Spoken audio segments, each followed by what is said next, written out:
Su historia comenzó cuando su padre devoró a sus hermanos y hermanas. Pero él sobrevivió gracias al engaño. Creció para vengarse y se convirtió en un tirano aún mayor que su padre.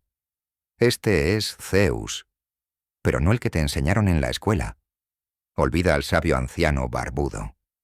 Te mostraremos a un gobernante despiadado que incineraba ciudades con rayos por una sola palabra equivocada.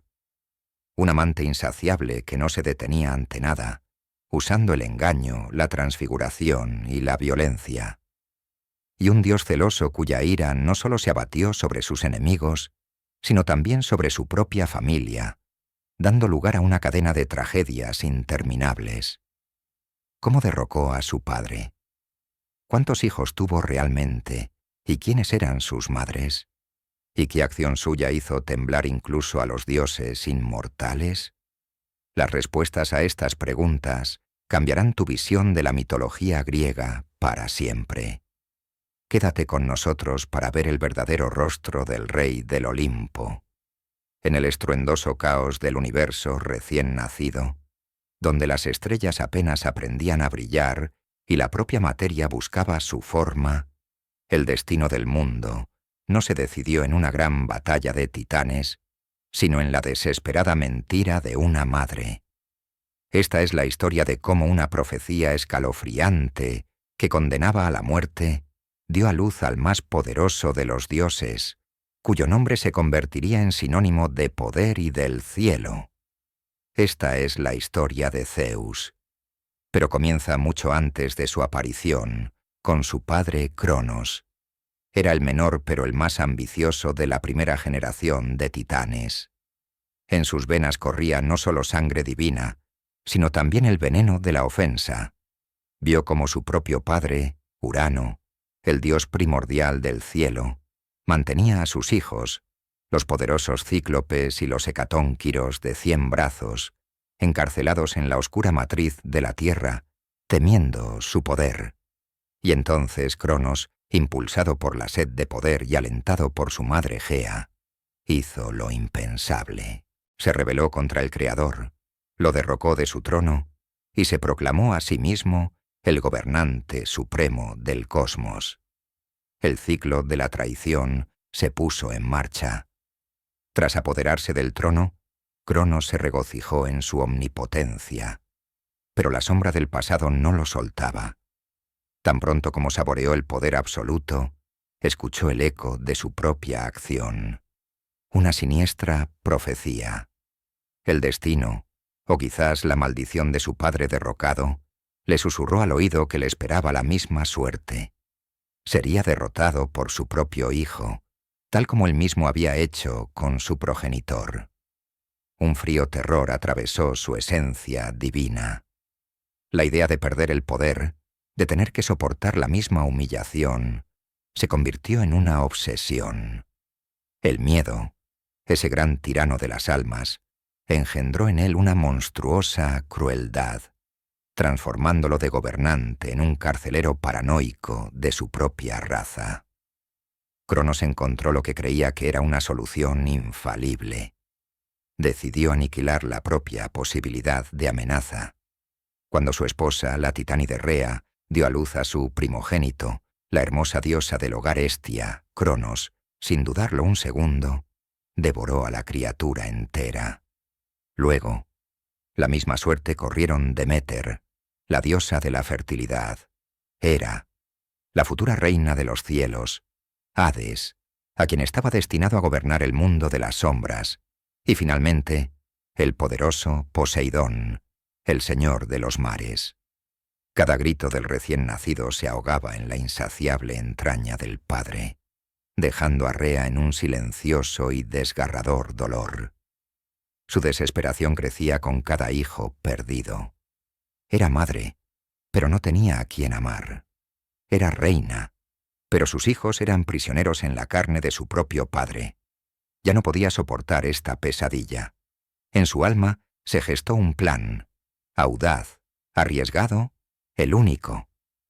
Cuando se acercó el momento del nacimiento de su sexto hijo, Zeus, Rea supo que debía actuar. En lugar de entregar al bebé a su marido, enloquecido por la paranoia, cometió un gran engaño. Tomó una piedra común, del tamaño de un recién nacido, y la envolvió fuertemente en telas blancas. Con el corazón latiendo de miedo y esperanza, le entregó ese fardo a Cronos. Este, cegado por su miedo y sin ver nada más que una amenaza a su reinado, sin pensarlo, se tragó la piedra, convencido de haber acabado con el último rival potencial. No sintió la diferencia. No escuchó cómo, en ese mismo instante, lejos de su trono, resonaba el primer grito del verdadero heredero. Mientras Cronos digería la piedra, Rea, ocultando lágrimas de alegría, envió en secreto al verdadero bebé Zeus al lugar más escondido que pudo encontrar, a la lejana y montañosa isla de Creta. Allí, en la profunda cueva de Ictea, lejos de los ojos vengativos de su padre, comenzó la crianza secreta del futuro rey. Fue una infancia mágica. No lo amamantó una simple mortal, sino la divina cabra Amaltea, cuya leche le otorgaba una fuerza increíble. Las abejas le traían miel mágica del monte Ida, que le daba sabiduría. Pero incluso en este refugio no estaba completamente a salvo. El llanto del bebé podía atraer la atención de Cronos, y entonces, en su defensa, se levantaron los misteriosos guerreros curetes. Estos leales guardianes de Rea rodeaban la cueva, y cuando el pequeño Zeus comenzaba a llorar, golpeaban sus escudos con sus espadas con un estruendo ensordecedor, realizando feroces danzas rituales. El estruendo de sus armas ahogaba el llanto infantil, creando una cortina de ruido a través de la cual ningún sonido podía penetrar. Así, en secreto y a salvo, creció Zeus. Absorbió la fuerza de la naturaleza salvaje de Creta, la sabiduría de las antiguas montañas y el coraje de sus protectores.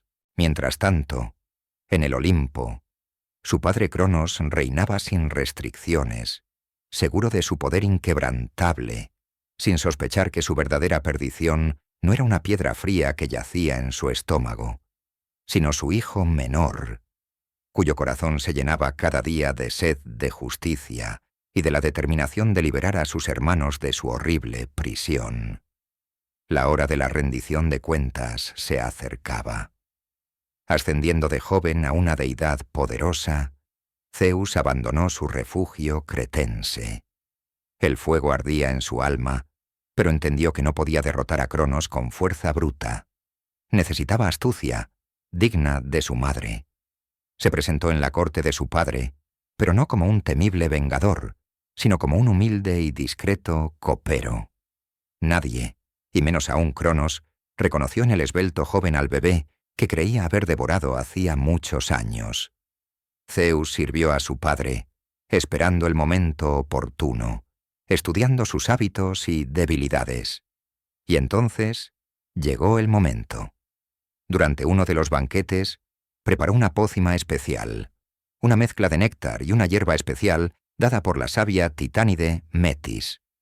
Con una reverencia impecable, le ofreció la copa a su padre. Cronos, sin sospechar nada, la vació hasta el fondo. Y entonces, dentro de él, comenzó una gran agitación. Sus entrañas se retorcieron de un dolor insoportable. La pócima hizo efecto. Primero, con un estruendo ensordecedor, vomitó sobre el suelo la misma piedra que había permanecido en su estómago durante todos estos años. Y luego, uno tras otro, de su boca aparecieron sus hijos. Pero ya no eran bebés indefensos, sino dioses completamente formados, adultos y poderosos. Hestia, Deméter, Hera, Hades y Poseidón. Liberados de su prisión carnal, se pusieron al lado de su hermano Salvador, listos para la batalla. Así comenzó la titanomaquia, la gran guerra de los dioses, que sacudió los cimientos de la creación. Durante 10 largos años, la tierra gimió, los océanos hirvieron y los cielos ardieron por el choque de dos fuerzas divinas. Por un lado, los titanes liderados por Cronos, que encarnaban el poder salvaje y primordial. Por otro, la nueva generación, los olímpicos, liderados por el sabio y decidido Zeus.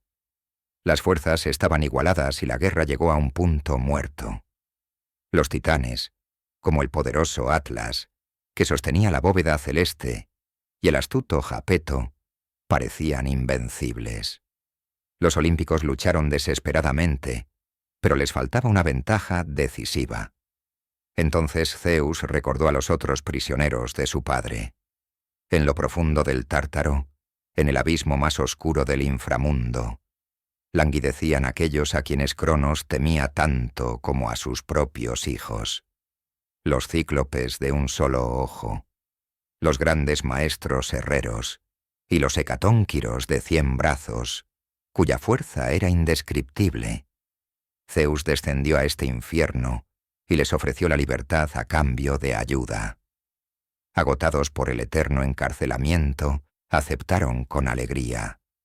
En agradecimiento, los cíclopes forjaron armas poderosas para los nuevos aliados. A Hades le entregaron un casco de invisibilidad, a Poseidón, un tridente capaz de sacudir la tierra y provocar tormentas. Y para Zeus, crearon su arma principal, el símbolo de su futuro poder, los rayos, que absorbían toda la ira y la luz de los cielos. Armados con este nuevo poder, los olímpicos cambiaron el curso de la guerra. Los hecatónquiros, lanzando rocas enteras a los titanes con sus cientos de manos, sembraron el caos en sus filas, y Zeus, lanzando rayos cegadores desde los cielos, hizo huir a los enemigos. La victoria fue completa e incondicional. Cronos fue derrocado. Algunas leyendas dicen que Zeus hizo con él lo mismo que él había hecho con su padre, completando el ciclo de violencia. Junto con la mayoría de los titanes derrotados, Cronos fue arrojado a la eterna prisión del Tártaro, el mismo lugar donde él mismo mantenía a sus enemigos. La era de los titanes había terminado. El mundo se quedó en silencio, esperando un nuevo orden. Pero la paz no duró mucho. Gea, la madre tierra, estaba furiosa. Ella dio a luz a los titanes y los amaba. Viendo a sus hijos encarcelados en sus propias entrañas, en el Tártaro, decidió vengarse de la nueva generación de dioses. De su propia carne y sangre del Tártaro, dio a luz a nuevas y aún más terribles criaturas. Los gigantes. Eran seres monstruosos de tamaño descomunal, con cabello enmarañado y serpientes en lugar de piernas. Nacieron con un único propósito: derrocar a los olímpicos. Así comenzó la Segunda Gran Guerra, la Gigantomaquia. Los gigantes, liderados por sus caudillos Porfirión y Alción, asaltaron el Olimpo, lanzando rocas y árboles en llamas contra los cielos. Su furia parecía indomable, pero una vez más, los dioses tenían un as bajo la manga. Existía una profecía que decía que los gigantes no podían ser derrotados solo por la fuerza de los dioses. Para la victoria, necesitaban la ayuda de un héroe mortal. Y este héroe ya estaba entre ellos. Hércules, el hijo ilegítimo de Zeus, cuya fuerza era casi divina. La batalla fue aterradora. Cada dios luchó contra su oponente. Poseidón, con su tridente, arrancó parte de la isla de Cos y la arrojó sobre el gigante Polibotes. Apolo y Hércules juntos mataron al gigante Efialtes, hiriéndolo con flechas en ambos ojos. Pero el momento clave llegó cuando Porfirión, el rey de los gigantes, intentó atacar a Hera. Zeus lo incineró con un rayo, y Hércules lo remató con una flecha envenenada. Uno tras otro, con la ayuda del más grande de los héroes mortales, los olímpicos derrotaron a todos los gigantes. El último desafío para Zeus fue Tifón, la más terrible procreación de Gea, un monstruo de 100 cabezas que escupía fuego. Su batalla sacudió el universo, pero incluso aquí Zeus salió victorioso, lanzándole la montaña Etna y encarcelándolo debajo para siempre. Ahora su poder era indiscutible. Tras el caos de 2 guerras, llegó el tiempo de la creación. Los 3 hermanos, las 3 grandes fuerzas del nuevo mundo, se reunieron para repartirse el universo. Decidieron no luchar por el poder, sino repartirlo a suertes, para no repetir los sangrientos errores del pasado. A Zeus le tocó el reino más alto, el vasto cielo y el poder sobre el monte Olimpo, que se convirtió en la morada de los nuevos dioses. Fue proclamado rey de los dioses y los hombres, el gobernante supremo. A su hermano mayor, Poseidón, le tocaron todos los mares y océanos, con todos sus secretos y riquezas, y al mayor, el sombrío y sabio Hades, le correspondió el reino subterráneo, el mundo de las sombras, a donde iban las almas de los difuntos. Así se estableció el nuevo orden. En la cima del Olimpo reinaron los 12 dioses principales que formaron el panteón olímpico. Entre ellos estaban las hermanas liberadas de Zeus, Hestia, la guardiana del fuego sagrado, Deméter, que daba vida a los campos, y la poderosa Hera, que a pesar del horror vivido, se convirtió en su esposa y reina de los cielos. Ahora que Zeus tenía las riendas del poder, se enfrentaba a la pregunta principal: ¿qué tipo de gobernante sería? ¿Sería un tirano como su padre? ¿O traería orden y justicia al mundo? La respuesta a esta pregunta se escondía en los propios símbolos que a partir de entonces se volvieron inseparables de su imagen. Convertido en rey, Zeus demostró no solo ser un guerrero formidable, sino también un sabio legislador. Su principal tarea fue mantener el orden y la armonía en el universo que había conquistado. Se convirtió en el árbitro supremo al que acudían tanto dioses como mortales para pedir justicia. Su palabra era ley y sus decisiones finales. Estableció el sagrado principio de hospitalidad, la xenia, según el cual cualquier viajero estaba bajo su protección personal, y el castigo por ofenderlo era terrible. Su esencia como gobernante se manifestaba a través de sus atributos. Sobre el mundo planeaba su fiel águila, no solo un pájaro, sino el símbolo del ojo que todo lo ve, una mirada que penetraba en los rincones más lejanos del mundo y en los rincones más secretos de las almas. El águila le entregaba sus mensajes y le devolvía los rayos después de que alcanzaran su objetivo. El símbolo de su poder y sabiduría inquebrantables era el poderoso roble. En Dodona, en una sagrada arboleda de robles, se encontraba el oráculo más antiguo. Los sacerdotes escuchaban no las voces, sino el susurro de las hojas al viento, creyendo que era el propio Zeus quien les susurraba su voluntad, revelando los secretos del futuro.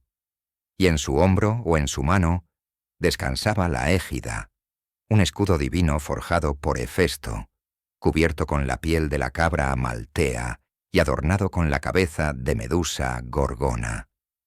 La sola vista de la égida infundía un pánico aterrador en los enemigos y otorgaba una sensación de protección inquebrantable a los aliados.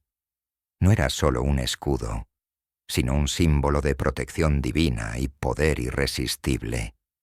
La culminación de su papel como protector del orden y el honor fue la institución de los Juegos Olímpicos.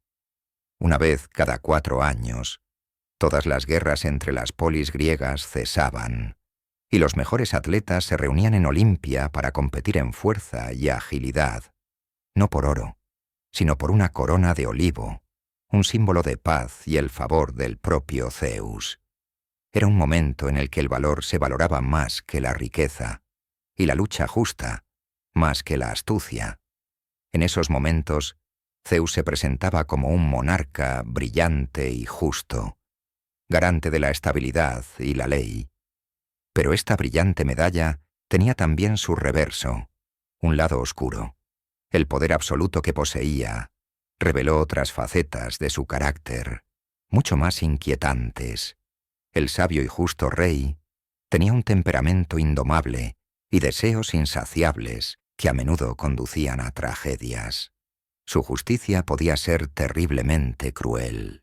Cualquiera que se atreviera a desafiar su autoridad o a romper un juramento hecho en su nombre, podía conocer toda la fuerza de su ira. El ejemplo más famoso de su venganza es la historia del titán Prometeo, quien una vez ayudó a Zeus en la guerra, se atrevió a ir en contra de su voluntad. Robó el fuego divino del Olimpo y se lo dio a los frágiles y recién creados humanos, dándoles la llave de la civilización. Para Zeus, fue una traición inaudita y una violación del orden establecido. Su furia fue ilimitada. Ordenó encadenar a Prometeo a una roca en el Cáucaso, donde cada día volaba un águila, el mismo símbolo de su poder, y le arrancaba el hígado al titán, que volvía a crecer durante la noche, condenándolo a tormentos eternos. Pero la venganza de Zeus no terminó ahí. Decidió castigar también a la humanidad misma, a la que tanto amaba Prometeo. Ordenó al dios herrero Hefesto que creara de barro y agua a la mujer más hermosa. Cada uno de los dioses le dio algo. Afrodita, belleza divina; Hermes, un alma mentirosa y un carácter astuto; Atenea, trajes exquisitos. La llamaron Pandora, que significa la que todo lo tiene.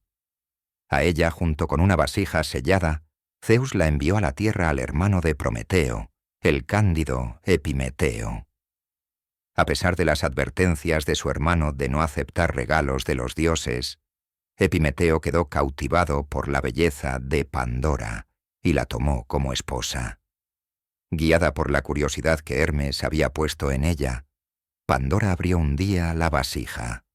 De ella salieron de inmediato todas las desgracias, enfermedades, vicios y calamidades que hasta entonces eran desconocidas para los hombres, y se esparcieron por todo el mundo. Cuando Pandora, asustada, cerró la tapa, en el fondo de la vasija quedó solo una cosa: la esperanza. Así, por voluntad de Zeus, la humanidad recibió no solo el sufrimiento, sino también el consuelo en él. Su ira no solo se abatió sobre los dioses.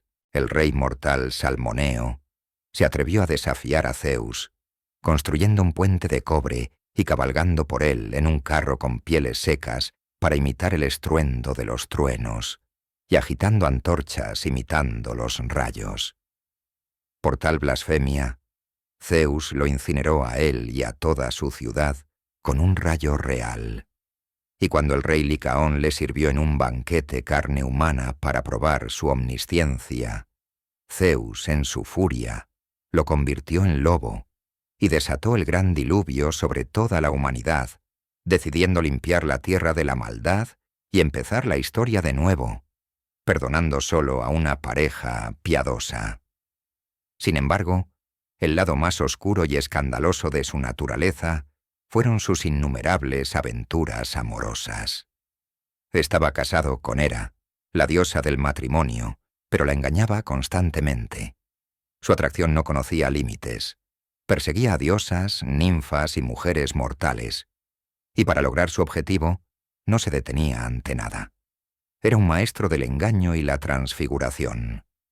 Para poseer a la hermosa Europa, princesa fenicia, se transformó en un magnífico toro blanco con cuernos de oro. Cautivada por el apacible animal, se sentó en su lomo, y él la llevó inmediatamente por mar a Creta. Para la reina Leda, se convirtió en un cisne deslumbrante. Para Dánae, encarcelada en una torre, entró en forma de lluvia de oro. A menudo sus persecuciones no traían alegría, sino dolor. A la ninfa Io, una de sus amantes, la transformó en vaca para ocultarla de la ira de Hera, condenándola a largas migraciones y sufrimientos. Estas acciones pintaban la imagen no tanto de un rey sabio, como de un tirano caprichoso y egoísta, cuyos deseos estaban por encima de los destinos y sentimientos de los demás. La poderosa y orgullosa Hera, reina de los cielos y esposa legítima de Zeus, estaba condenada al papel de víctima eterna de su infidelidad. Siendo la diosa del matrimonio y la familia, veía cómo su marido, el dios principal del panteón, profanaba constantemente la misma sagrada institución de la que era patrona. Su magnífico trono en el Olimpo era hermoso, pero frío, y su corazón estaba lleno de amargura y celos. Cada nueva relación extramatrimonial de Zeus era para ella una ofensa personal y un golpe a su estatus. Su ira, al no poder abalanzarse sobre su todopoderoso cónyuge, encontraba otros objetivos. Se convirtió en una venganza despiadada contra sus amantes y, lo que es aún peor, contra sus inocentes hijos. Hera se convirtió en una sombra que perseguía los frutos de sus aventuras. Cuando la titánide Leto estaba a punto de dar a luz gemelos de Zeus, Apolo y Artemisa, Hera le impuso una maldición. Ninguna tierra firme iluminada por el sol podía darle refugio. Leto vagó por todo el mundo sufriendo, hasta que encontró la isla flotante de Delos, que se convirtió en el lugar de nacimiento de los grandes dioses. Pero la víctima más famosa de su odio fue Hércules, hijo de Zeus con la mortal Alcmena. Desde su nacimiento, Hera intentó matarlo. Envió 2 serpientes venenosas a su cuna, pero el semidios infante las estranguló con facilidad. Cuando creció, fue Hera quien le infundió la locura, en cuyo arrebato le quitó la vida a su propia familia. Y las 12 famosas hazañas de Hércules no fueron más que la expiación que tuvo que cumplir, sirviendo al cobarde rey Euristeo, quien estaba bajo la protección de la misma vengativa Hera. Le ponía tareas imposibles, esperando su perdición, pero cada vez salía victorioso, solo aumentando su fama. La historia de Hera es la tragedia de una mujer engañada, dotada de poder divino, cuyo amor se convirtió en veneno, envenenando las vidas de quienes eran solo peones en su eterna guerra familiar con Zeus. Cada una de estas tumultuosas relaciones y manifestaciones de ira no pasó desapercibida. Dieron lugar a toda una generación de nuevos dioses, héroes y monstruos que cambiaron el mundo para siempre y tejieron el más complejo tapiz de la mitología griega. El árbol genealógico de Zeus se volvió tan extenso y enredado como el propio universo. De la unión con la titánide de la sabiduría Metis, a quien devoró temiendo la profecía de que nacería un hijo que lo superaría, nació su hija predilecta, Atenea. Nació ya adulta, vestida con armadura completa, directamente de la cabeza de su padre. De la ya mencionada Leto nacieron el radiante dios de las artes y la luz Apolo, y su hermana gemela Artemisa, la eternamente joven diosa de la caza y la luna. La unión con la mortal Dánae regaló al mundo a uno de los héroes más grandes, Perseo, el vencedor de Medusa Gorgona. De Alcmena nació el poderoso Hércules. De Sémele, a quien el aspecto de Zeus en su verdadera forma incineró, nació Dioniso, el dios del vino y la alegría. Zeus salvó al bebé prematuro, cosiéndolo en su propio muslo, y lo gestó hasta el término. Su hija, con Deméter, Perséfone, se convirtió en la reina del inframundo, secuestrada por su tío Hades. La diosa de la memoria Mnemósine le dio 9 musas, protectoras de las ciencias y las artes, y la diosa de la justicia Temis, las 3 Moiras, diosas del destino. Su familia era un reflejo de sí mismo, poderosa, contradictoria, llena de conflictos y grandes logros. Cada uno de sus descendientes llevaba en sí una chispa de su poder divino, tejiendo su propio hilo en el grandioso tapiz de los mitos. Y sin embargo, a pesar de todo su poder, ni siquiera el rey de los dioses era omnipotente. Sobre él, como sobre todos los mortales e inmortales, pesaba una fuerza irresistible, el destino. Lo encarnaban 3 hermanas, 3 sombrías y antiguas diosas, las Moiras, que eran mayores y, quizás, más poderosas que los propios olímpicos. Se llamaban Cloto, Láquesis y Átropos. Cloto hilaba el hilo de la vida de cada ser. Láquesis, sin mirar, determinaba su longitud y todas las vicisitudes, y Átropos, implacable, cortaba el hilo con sus tijeras en el momento señalado. Zeus, que podía lanzar rayos y sacudir la tierra, no podía ordenar a las moiras que cambiaran lo predestinado. Podía conocer el destino, podía sopesarlo en sus balanzas de oro, pero no podía cancelarlo. Esta comprensión marcó muchos de sus actos. Por ejemplo, durante la guerra de Troya, simpatizaba con los troyanos y su hijo Sarpedón. Vio que el hilo de su vida llegaba a su fin y quiso intervenir, salvarlo. Pero Hera le recordó que si salvaba a su hijo, violando la voluntad del destino, otros dioses también querrían salvar a sus favoritos, y el caos reinaría en el universo. Con el corazón afligido, Zeus permitió que el destino se cumpliera. Su poder no consistía en cambiar lo predestinado, sino en ser su sabio ejecutor y garante. Esta dependencia de una fuerza superior e impersonal hacía que su imagen fuera aún más compleja y trágica. Incluso el gobernante más poderoso era solo la figura principal en un juego cuyas reglas no las escribía él. El papel de Zeus como juez supremo no se limitaba al mundo de los vivos. Su poder se extendía también al reino de los muertos, donde establecía leyes y dictaba sentencias a los mayores pecadores. Aunque su hermano Hades era el señor del inframundo, era Zeus quien determinaba el destino eterno de aquellos que se atrevían a desafiar el orden divino. Los más famosos mártires del Tártaro sufrían allí por su sentencia personal. Tántalo, su propio hijo, cometió un terrible crimen. Para probar la omnisciencia de los dioses, los invitó a un banquete y les sirvió un plato preparado con su propio hijo Pélope. Los dioses reconocieron inmediatamente el horrible festín, y la ira de Zeus fue terrible. Condenó a Tántalo a tormentos eternos de hambre y sed.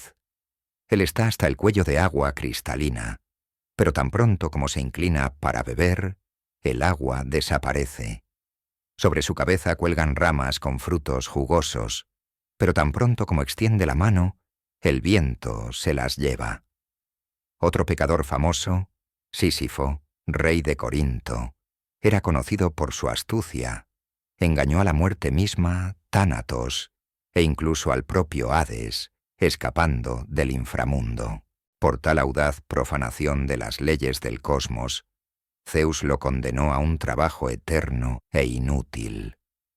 Sísifo debía empujar una enorme roca cuesta arriba, pero tan pronto como alcanzaba la cima, la roca se desprendía y rodaba hacia abajo, y todo tenía que empezar de nuevo. Y el rey Ixión, que se atrevió a desear a la propia Hera, fue encadenado por Zeus a una rueda de fuego en constante rotación. Estos ejemplos servían como una terrible advertencia a todos los mortales y dioses de que la justicia de Zeus, aunque severa, alcanzaría a cualquiera que se atreviera a violar las leyes que él había establecido. Estos ejemplos servían como una terrible advertencia a todos los mortales y dioses de que la justicia de Zeus, aunque severa, alcanzaría a cualquiera que se atreviera a violar las leyes que él había establecido. Sin embargo, su participación en los destinos de los mortales no siempre fue tan directa. A menudo actuaba de forma más sutil, desempeñando el papel de un director invisible en el mayor drama del mundo antiguo, la guerra de Troya. Todo este grandioso conflicto, cantado por Homero, comenzó con una nimiedad divina, pero con la connivencia directa de Zeus. A la boda del héroe Peleo y la ninfa marina Tetis fueron invitados todos los dioses, excepto Eris, la diosa de la discordia. Ofendida, se presentó sin ser invitada y arrojó a la mesa del banquete una manzana de oro con la inscripción «A la más bella». Inmediatamente estalló una disputa entre las tres diosas más importantes: Hera, su regia esposa; Atenea, su sabia hija; y Afrodita, la diosa del amor. Cada una reclamaba la manzana como suya por derecho. Zeus se encontró en una situación extremadamente delicada. Si elegía a su esposa Hera, las otras dos diosas lo acusarían de parcialidad. Si favorecía a Atenea o Afrodita, la ira de su esposa engañada sería terrible. Mostrando una sabiduría diplomática que rozaba la astucia, Zeus se negó a ser juez en esta disputa. Declaró que solo un mortal imparcial, conocido por su justicia, podía resolver tal cuestión: un joven pastor llamado Paris, que en realidad era un príncipe troyano exiliado. Hermes llevó a las tres diosas al monte Ida, donde Paris pastoreaba su rebaño. Cada una intentó sobornar al joven. Hera le prometió el poder sobre toda Asia y riquezas incalculables. Atenea le ofreció gloria militar y sabiduría que le permitiría ganar cualquier batalla. Pero Afrodita, conociendo las debilidades de los hombres mortales, le prometió el amor de la mujer más bella del mundo, Helena, esposa del rey espartano Menelao. Paris, sin pensarlo mucho, le dio la manzana a Afrodita. Con esta decisión, no solo se condenó al odio de las dos diosas más poderosas, sino que también puso en marcha una cadena de acontecimientos que condujeron al secuestro de Helena, la reunión del ejército aqueo y el asedio de 10 años de su ciudad natal. Zeus, al abstenerse de una decisión directa, permitió que las pasiones humanas y la vanidad divina determinaran el destino de pueblos enteros, reafirmando una vez más su papel de observador supremo, que solo establece las condiciones iniciales para el gran juego del destino. Durante toda la guerra, Zeus permaneció como el árbitro supremo. Estaba sentado en la cima del monte Ida, observando las batallas que se desarrollaban en la llanura bajo Troya. Prohibió a otros dioses intervenir directamente en el curso de las batallas, deseando que el destino siguiera su curso. Sin embargo, él mismo no siempre permaneció imparcial. Sus simpatías se inclinaban hacia los troyanos y su valiente líder Héctor. Incluso utilizó sus balanzas doradas de la suerte para sopesar el destino de los aqueos y los troyanos. Cuando la balanza con el destino de los griegos se inclinó hacia abajo, lanzó su rayo contra su campamento, sembrando el pánico y haciéndolos huir. Pero incluso su voluntad no era todopoderosa ante las intrigas de otros dioses. Su propia esposa Hera, que odiaba a los troyanos por la ofensa de Paris, tramaba constantemente a sus espaldas. En uno de los momentos clave de la guerra, cuando los troyanos apretaban a los aqueos contra sus barcos, ella decidió distraer a Zeus. Vistiéndose con sus trajes más seductores y pidiendo prestado a Afrodita su mágico cinturón, que cumplía cualquier deseo, se presentó ante él en el monte Ida. Cautivado por su belleza y el poder del cinturón, Zeus cedió a la pasión y luego se sumió en un profundo sueño. Mientras el rey de los dioses dormía, su hermano Poseidón, aliado de los griegos, se lanzó a la batalla y ayudó a los aqueos a cambiar el curso de la batalla. Al despertar y ver que su voluntad había sido violada, Zeus se enfureció. Regañó severamente a Hera y Poseidón, prohibiéndoles nuevamente intervenir, y devolvió la fortuna a los troyanos, permitiendo que Héctor alcanzara una gloria sin precedentes antes de su inminente muerte. Estos vaivenes de Zeus muestran su conflicto interno. Es el garante del destino, pero al mismo tiempo está sujeto a sentimientos, astucias e incluso a sus propias simpatías, lo que lo convierte no en una fuerza sin alma, sino en un personaje complejo y vivo, que gobierna el mundo, pero no siempre puede controlar a su propia familia. Uno de los mitos más conmovedores y reveladores asociados con Zeus es la historia de su relación con Ganimedes, un joven príncipe troyano que era famoso por su increíble belleza. Se dice que era tan hermoso que podía compararse con los dioses. Zeus, al verlo desde las alturas del Olimpo, quedó cautivado por su perfección. Pero esta vez su atracción fue diferente. No fue lujuria, sino admiración estética, el deseo de tener esa belleza cerca de él para siempre. Decidido a llevar al joven al Olimpo, Zeus no recurrió al engaño o la violencia en el sentido habitual. Se transformó en su símbolo, un poderoso águila, y descendió suavemente de los cielos hacia Ganimedes, que pastoreaba su rebaño en las laderas del monte Ida. El águila, con cuidado pero firmemente, agarró al joven asombrado con sus garras y lo elevó directamente a la cima del Olimpo. Allí, Zeus otorgó a Ganimedes la eterna juventud y la inmortalidad, convirtiéndolo en el copero de los dioses. A partir de entonces, debía servir a los dioses en los banquetes néctar y ambrosía, ocupando el lugar de Hebe, hija de Hera. Este acto provocó otro ataque de celos en la reina de los cielos, pero Zeus fue inflexible. Para consolar al padre de Ganimedes, el anciano rey Tros, que lloraba desconsoladamente a su hijo desaparecido, Zeus le envió al mensajero Hermes.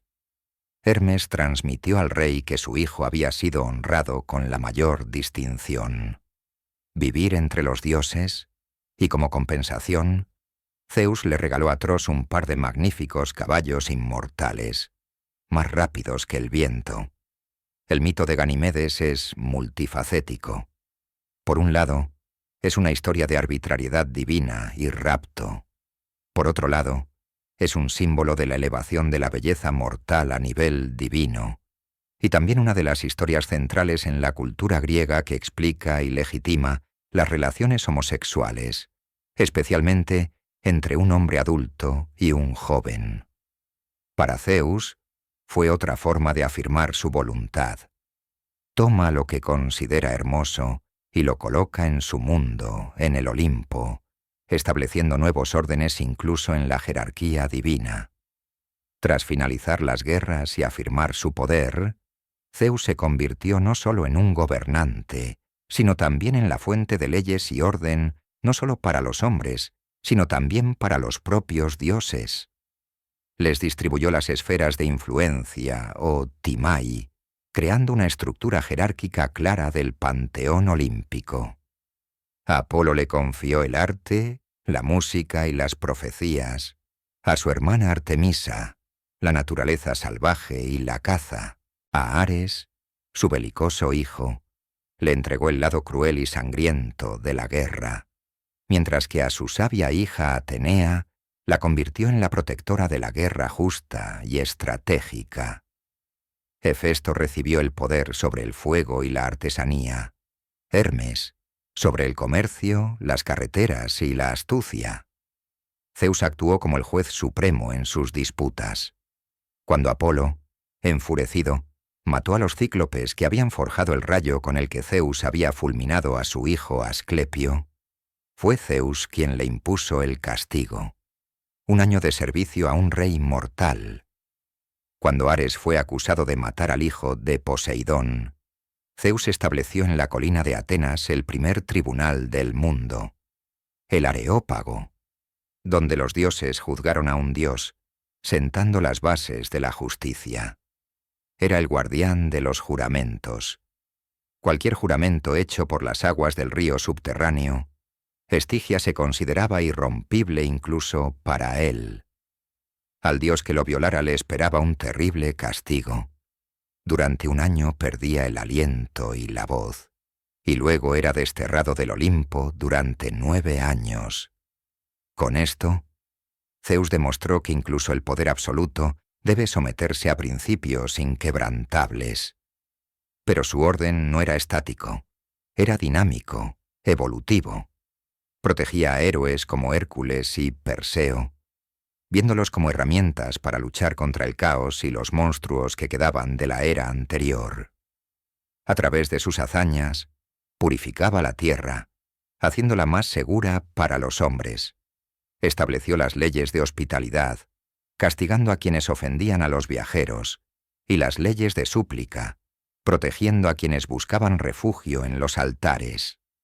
Así, Zeus, de un simple usurpador que derrocó a su padre, se transformó en un complejo legislador multinivel, cuya voluntad, a pesar de todos sus vicios y caprichos personales, estaba en última instancia dirigida a crear y mantener el orden cósmico, o cosmos, en lugar del primordial caos. Las hazañas de Zeus, sus hijos y otros dioses no se quedaron en meras leyendas orales.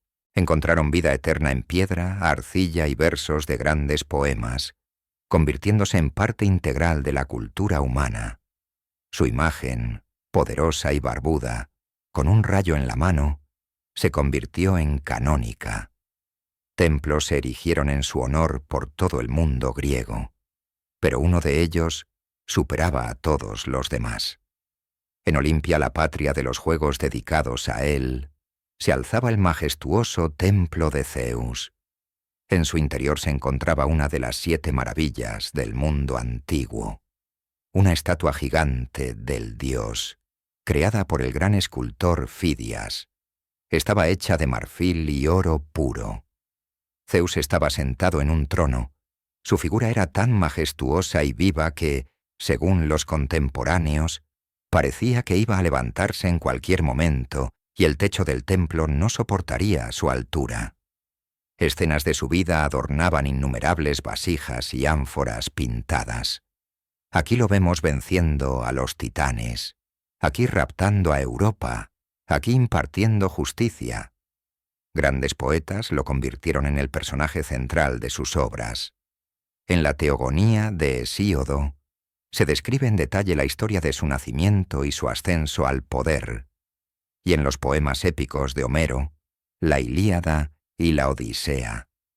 Zeus se presenta como el titiritero supremo que observa la guerra de Troya desde la cima del Olimpo, interviniendo a veces para dirigir el curso de los acontecimientos, ayudando a un bando u otro, pero siempre siguiendo el gran plan del destino. Este legado no desapareció con el mundo antiguo. Se filtró a través de los siglos. Los romanos lo identificaron con su Júpiter, conservando casi todos sus mitos, aunque su Júpiter era una deidad más estricta y estatal, que reflejaba los ideales romanos de disciplina y ley. Artistas del Renacimiento y el Barroco recurrieron una y otra vez a su imagen como símbolo de poder y pasión. Su influencia vive hoy. Usamos en el habla expresiones que se remontan a su nombre romano.